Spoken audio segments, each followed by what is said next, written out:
So I'm letting you speak on this, man. Man, screw Kevin Smith. Start off with that. All right, so all right, we're gonna do our best to avoid spoilers, but we're gonna take a moment to say, hey, there could be spoilers because it's hard to dodge around them.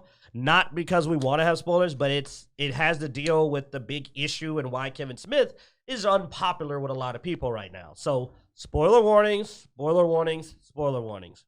Now, there's a new He-Man Netflix series that came out, and one of the most interesting things around this is that it's done by Kevin Smith, and about 2 years ago, Clownfish TV got some insider information that sounded a little bit unfortunate, and they did a piece on it. They did a video saying, hey, we're hearing this about this new He-Man series, or Masters of the Universe, is what it's called, Masters of the Universe, not He-Man's in the Masters of the Universe. That should be a hint there where Kevin Smith decided to go with this. And they said, this doesn't sound like this is going to be what he's saying it's going to be. And Kevin Smith just kind of went off, man. Even like now, he accused them of being liars. He makes fun of them. Just swore up and down, and none of the things they said were true. All the way up to the week the show was coming out, he was still attacking Clownfish TV and swearing that everything they said was a lie. Comes to find out, no, everything was true. Just lied his little scrawny ass off. Just lie. All out the mouth. And it was such a horrible series of lies. Like, it's literally like somebody handing you a cup and going, this is coffee, and then it's friggin' tar. I mean, it's just like a ridiculous series of lies. And it's caused a huge thing. You could check out that Umbrella guy covering it, The Quartering, Clownfish TV, obviously. Several other channels, Yellow Flash 2, all of them covering the Kevin Smith, debauchery, just flat out lies. And for people out there, you heard the spoiler warnings, here they come. The reason that people are mad at Kevin Smith, both for lying about it and what he did, is that they kill He-Man in the first half of the first episode. He's dead. You're not going to get any He-Man. You're done with He-Man right off the bat. And Skeletor. Well, no, and then they exile Man-at-Arms. So 3 main male characters, and they kill Moss Man, if you remember him. So they're just wiping out the male characters. From that point on, Teela shaves half her head, gets a girlfriend, and basically goes an adventure. Now, I know people are gonna get mad at me for saying she has a girlfriend. It's queer baiting. They're obviously a couple, but they keep that ambiguity so they can say they're not a couple because they want to have their cake and eat it too, which honestly I find offensive. Dude, if you're going to do it, go all in. Don't bait. Like, it's 2021. If you want to make them a couple, right? You don't mind. I don't mind. Make them a damn couple. You scaredy cat? God dang it. You want to make them a couple, make them a couple. It's kind of insulting when you do this. No, just do it.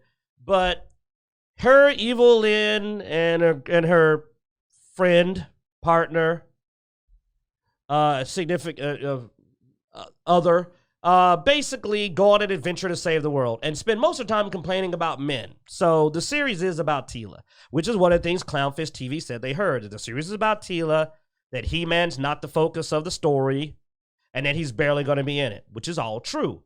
He dies, comes back near the end, and dies again. Yes, at the end of the last episode, he dies again. So, no He-Man. He-Man just is like, he's not in the series. He's out. They're very clearly, this is a Teela show. And Kevin Smith to this day is still lying about it. He put out a video today still lying about it. And I'm just sitting there and everybody's horrified because he just keeps friggin' lying. So I don't know what happened to Kevin Smith. And this is where you can get in on it because you used to be a Kevin Smith fan like myself. I don't know what to do, man. It's kind of heartbreaking. I mean, I don't care if you want to make a Teela show. Just be honest about it. Say it, hey man, we're making a Master Universe show about Teela. Well, and I think that's the big issue here. It's not the fact that they decided to take Teela and run with her as a main character. It's just the fact that a lot of the fans wanted to see He-Man. When the rumor came out that He-Man was not going to be the main character, he denied it. Yes, and basically called the people saying that they were full of shit and liars and all this stuff. And he did this, up to at least a week before like the Monday show. of the week that the show came out, like on Friday, he was still doing it. It's one of those things where, okay, you can do what you want. You know, you were given the creative right or whatever to do whatever you want here. Or you were directed to do it this way. I don't know. But there's no reason to lie to fans. No way Mattel wanted him to kill their main toy. Especially coming from Kevin Smith. Kevin Smith, a person who is famous today because of an adamant fan base, like a very powerful fan base. Like his movies were not top dollar movies. They were cult classic type movies. They created a huge following with a fan base that rose him up to where he is today. And then he said, fuck you to all of them. You lie to fans, which are the people who have supported you from day one. You know, your films aren't that great. They just have a cool niche to them. Dude, Clerks is darn near a home video. Like, it's barely a movie, but it's a cult classic.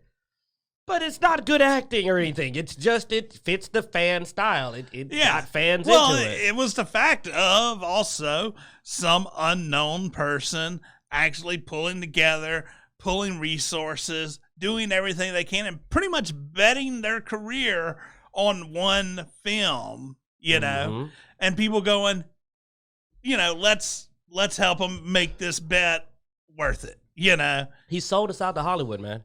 I mean, he's clearly decided he doesn't want anything to do with us actual comic book fans and his original fans. Well, and he wants Hollywood cred, which he'll never really be. He's a loser. They don't want him. He also got his fame because of his lack of giving fucks about what the mainstream, you know, ideals were. So all this weird Hollywood stuff, like he was going against Hollywood.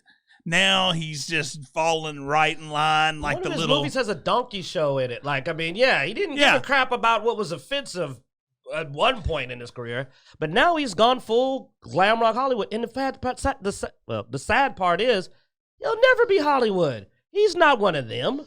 He'll never. You think that he'll ever be hanging out with Bruce Willis? You know what I'm saying? Like real Hollywood stars. Bruce Willis and him. That's a whole. You know, him and Bruce Willis got into it, right? No, I didn't know that. Yeah. Wow, it's amazing. So back up. It was probably more Bruce Willis than it was him. Bruce Willis is notoriously a dick on set. And so he had gotten Bruce Willis into one of his films, and they just clashed hard. Well, yeah. Like one person pointed out, Kevin Smith is an old-ass man that dresses like a 10-year-old, cries on all the damn time and uploads So anyway, we're looking at a 94% critic rating on the tomato meter. So, I mean, critics say Masters of the Universe is awesome. Look at the critics, though. They had literally, I think, 2 reviews out of all the critics that slammed it. That's it. Look at the critics. I know you don't keep up with it, but like when you look at who the critics are, it's not a surprise. But here's the thing. Look at your audience, though. By the way, it was 21%. It's climbed to 32% because he's made a call to his people to go push it up. You know, he's been saying, hey, man, go, you know. He's begging his followers to try to push it up, and they still only got it to 32. It still got an average rating of like 2.1. So, but it was down to 21%. It's back up to 32, but it was at 38. It dropped to 21, and then it got back up to 32. But audiences hate it. Plus, if you go look at real critics, like go to not these big paid off sites, but go like check out YouTube videos of actual comic book fans and He-Man fans. By the way, of both genders, I have seen, this is the first time I've seen this many female critics call a show trash. I'm being honest. I am shocked that when I'm on my video and I'm looking at He-Man, I haven't seen a single female viewer say it was good. Like, all these female critics are going, this is bad. No, many of them being normally the type of people I would have thought to have supported the show, but they said it was too shallow and obvious. Like, even some of the more like, ooh, they normally like The Last Jedi and stuff are going, this is a little on the nose. Like, you know, because believe it or not, the people he's trying to appease aren't stupid. except the critics. But everyone else is stupid. And for example, I have a friend who is alternative and is very left. And when I told him about the show, his reply is, how the heck are you going to make a show about the Master Universe and kill He-Man off immediately? That was his first response. He was like, that's weird. And I said, well, we're doing it for this. And even he said, no, that still doesn't seem like a good idea. So no, it ain't like he's selling this to the other side, selling it to the people he's aiming at either. Many of them are going, that doesn't make a lot of sense. And it doesn't. Why would you kill off He-Man immediately in your series? You at least build up to it. Like the first season should have been at least 2 or 3 episodes before you did it. It's very clear he didn't want any He-Man or Man-at-Arms or Skeletor in his Masters of the Universe. Which means you shouldn't even call it Master of the Universe. Well, we still got 5 more episodes, so... What do you mean? Like, I think the first 5 are already out. That's what I'm saying. Oh. The first 5 are out, but the last 5 aren't yet. I mean, you think he's going to turn it around? I don't know. Prince Adam falls face first in mud. They humiliate him. He gets armbarred by Teela in the first episode. He falls face first in mud. He-Man gets called corny by his friends. It's emasculation of the highest order. Complete emasculation. You can't come back from that, man. Once you've been emasculated, you're emasculated. They emasculate He-Man because Kevin Smith, and his actual comment on the video today was, we really wanted to surprise people with the death of Prince Adam. I'm like, no, you wanted to ruin it. You're a cunt. You're a crybaby cunt. What? I don't care, man. He's been talking crap, but talk crap ain't to him. Maybe if he had treated people with some dignity, I wouldn't talk to him like this. But all he's done is talk crap to Clownfish like a dog and then brag and then tell fans you're not He-Man fans, you don't like this. How the hell can I not be a He-Man fan if I'm upset you killed He-Man? That's like you walking up and going, hey, see Spider-Man? If you don't like this, you don't like Spider-Man. It's like, no, I'm going to be upset because you fucking bitched Spider-Man. You bitched out He-Man and killed him. The person who likes this isn't a fan of He-Man. The person who goes, yay, He-Man's dead. That's not the fan. I don't get his weird reverse psycho logic, but this is an idiot that put out like a turkey commercial on Thanksgiving where he's petting turkeys. Aren't turkeys cute? Why don't you be vegan for Thanksgiving? You're bordering on the B words. Let's what, bitch? No, bullying. Oh. I am bullying him. Screw it. What's he gonna do? Cry? Yeah, that's against Twitch. Sorry. Policy. I'm sorry. I'm picking on him. But why does he allow to bully Clownfish then? Because he's famous. Not really. He's a wannabe, man. So let's talk about... He's never made anything a quality in his life. Well, sorry. Sorry to his kids. You're lovely people. Sorry about your dad. It's not true. You can't pick your parents. Let's talk about D&D's Strixhaven campaign. Has mechanics for what a hot mess college life can be. That's prom, isn't it? Well, yeah, it's a masquerade. It's a right. I mean, oh God, I thought I had enough of this with Owl House and F and She-Ra. Oh, now they're doing it in D&D. Oh, well, how are you people obsessed with prom? I didn't go to prom because I didn't want to. Did you go to prom? I didn't go to prom. What is the prom obsession? Strixhaven is ignore me then. I got you. Is a curriculum of class is set at a school of wizardry that owes a fair bit to the Harry Potter series signature school, Hogwarts. I wouldn't think they'd be afraid to reference Harry Potter with how much trouble J.K. Rowling's in these days. No. It's not so much a university to learn how to be a caster as it is a university to learn about magic and the application of magic and the existence of magic in the world. Keep reading. It's teen drama. It's all about forming teen relationships and romances and going to prom. Depending on how you do on your exams, which mostly consist of skill checks and a lot of flavor, you'll get bonuses going forward in the story. I've done this before. No, look at the next part. This is Hackmaster.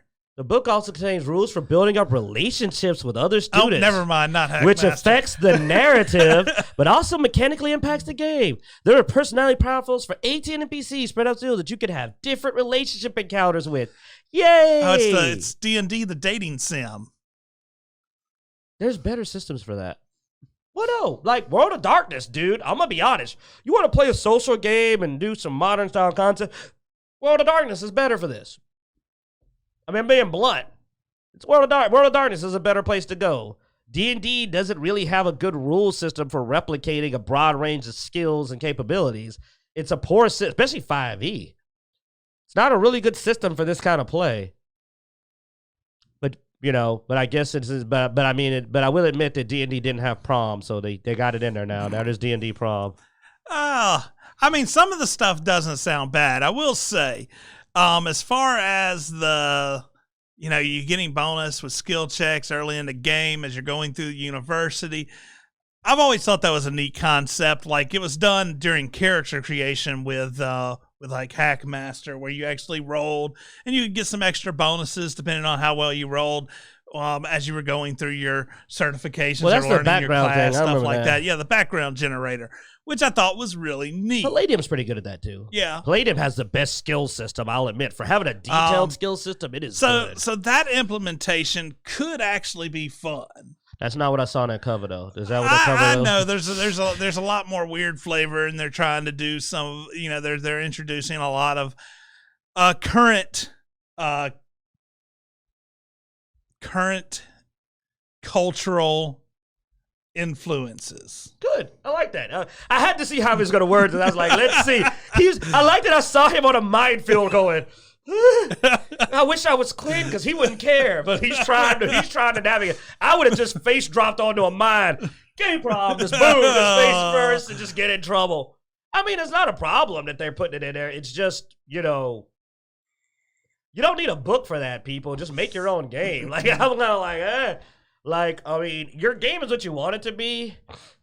Well, I will say what gets me is this is an official D&D product, which, I mean, we've had the stuff like this in D&D before. It was always third-party stuff. Like, it wasn't stuff that... Dude, we have a whole game called the Academy game where we use Best of D20 to go to an academy, which has skill checks for class and all that. You build whatever character you want. So, I mean, we homebrewed this a long time ago.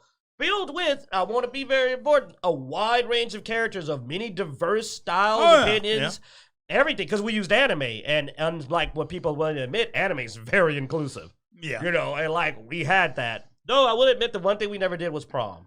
We had a couple of parties, but I don't think we ever did like a full-out prom. Because it would go so horribly wrong. Our players are very much troublemakers. It would. Like, prom would definitely be ruined by the players. Yeah. We would build this elaborate prom. We're taking all these anime characters and trying to put them in there and make it work together. And it would always involve like a brawl. Like, it would be a massive cluster. I mean, you remember how our sports events were created, I mean, I miss Will. It was just mayhem after mayhem. I miss Will. He summoned a Kraken during a soccer game. He's like on the coast, like we can see the water, and he summoned a Kraken to cheat. And just all the horrible things were just getting implemented into the rules of this. That's why it ended up being called Blah Ball, because we ended up stealing from Calvin and Hobbes you make up rules as you go. I beat up so many goalies, but Will still wins with him going, I summoned the Kraken, and like made the roll. We told you could build any character. Yeah. And he summons a Kraken, and it just becomes, everybody's now just trying to survive the Kraken and complete the game. Yeah, you're still trying to score, While the Kraken's attacking people. See, so just so you know, if you think we're terrible people, no, man, we've done this. I'm not knocking the concept. Yeah. It's just, okay, the best way to put it is slide up. Show the top page again. Because I got to defend myself. I say gay problem. I don't want people to think I'm a bad guy. On all honesty, the reason I don't like this is because I feel like this is cheap. That picture's cheap. You're not even showing it. You know you're not showing it, right? Oh.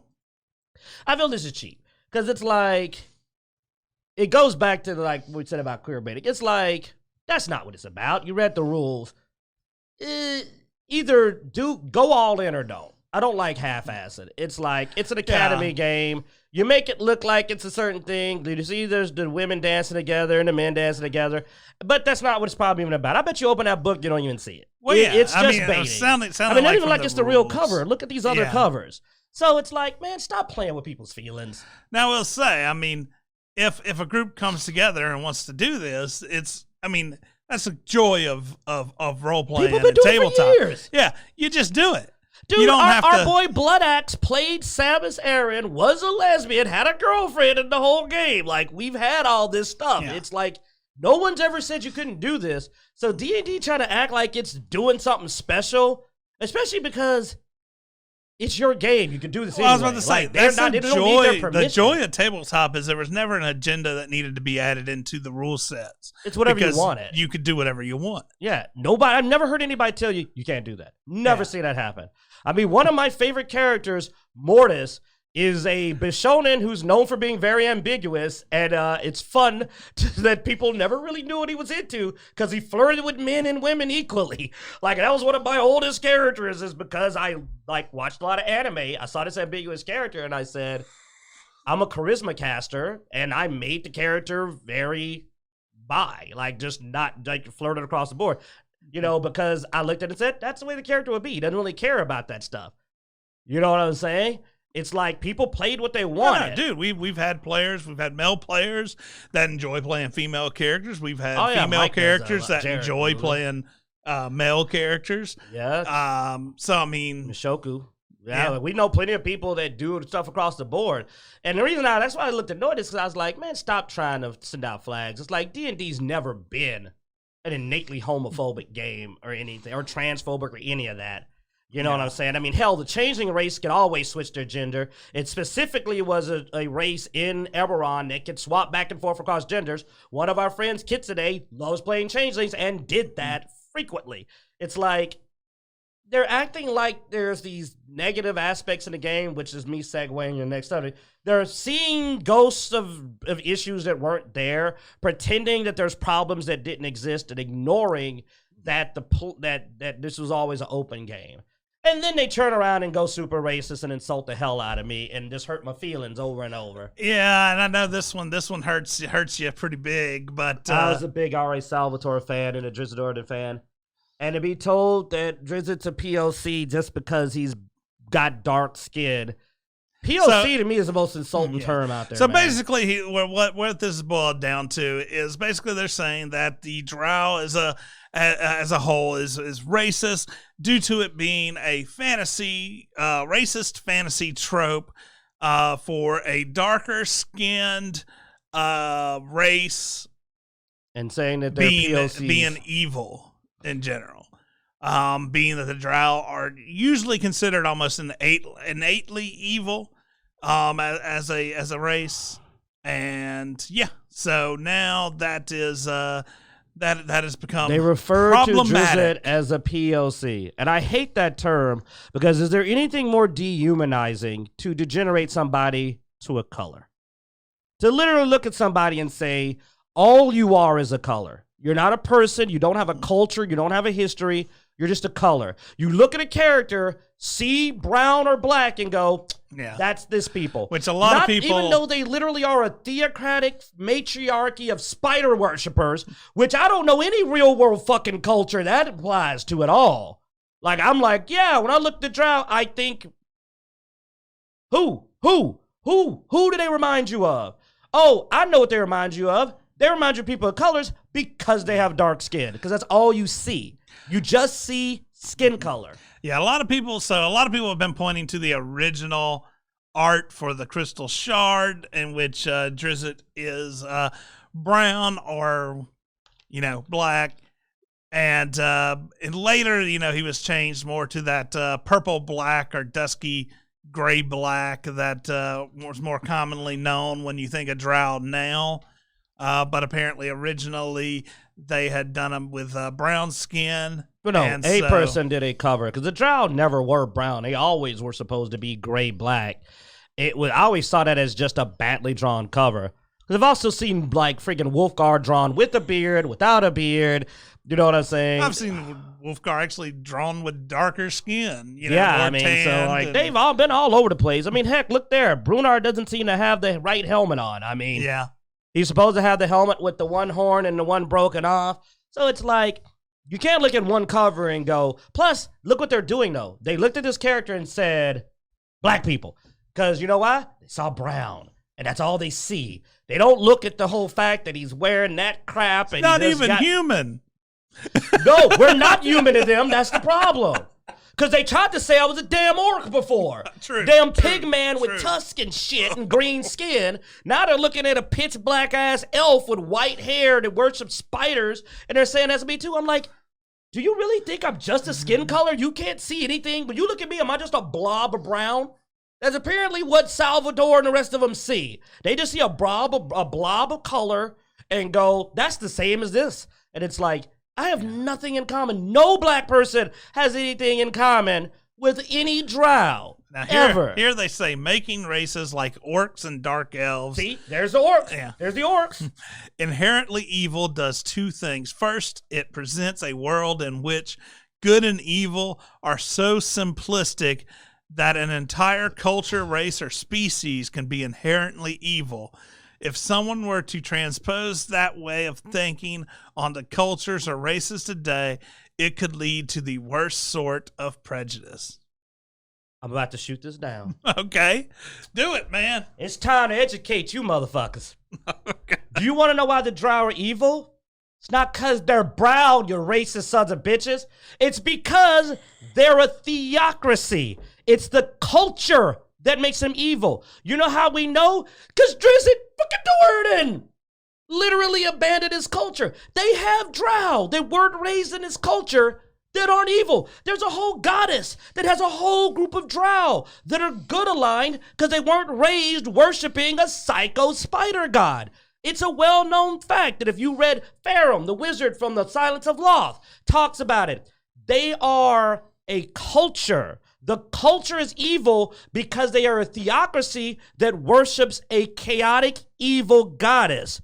Several times in Salvador's books, you dumbass, you wrote this in your books, you have shown that many drow have said, I wish we weren't like this, but we're a theocracy. With a god who literally shows up to F you up if you're not towing the evil line. That's a known thing. They're not inherently evil. You're right.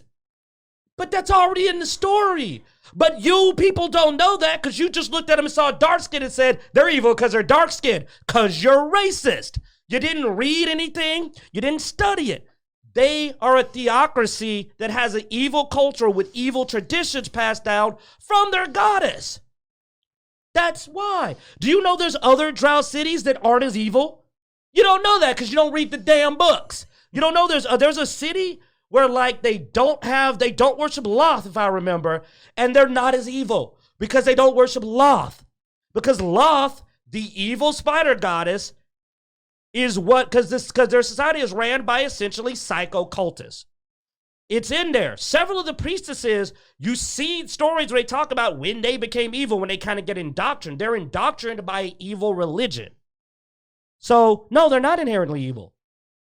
But they're also not racist, because they're not evil because they're dark-skinned.